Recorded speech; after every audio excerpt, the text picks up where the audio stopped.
Hey guys, today I'm saying brake, front brake, hopefully in the town, turn the back brake to for Honda 2007 Pilot. Now I got all my two here, and I'm gonna jack up the car. And I'm not a mechanic, so watch this video for entertainment only. Okay? If you're scared of doing it, don't know what to do it, take it to the professional. But see, I got all the precaution taken after I jack up the car. Loosen the nuts first. Right, safety first, guy.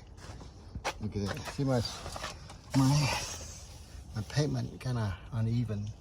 So here you go, extra caution there. See, I jack up max. And when it's in, you know, it wouldn't let me put a whole brick on that, so I had to stack them. So it's pretty solid, all right? But you still have those two 3-4 ton stands inside. Just extra precaution. Right. Let's see. Good. Take the wheel out. Now, unscrew this. It's right here. Loose. Right. With this, I'm surprised it's pretty easy for me to unscrew this thing. So now, I'm gonna unscrew the rest.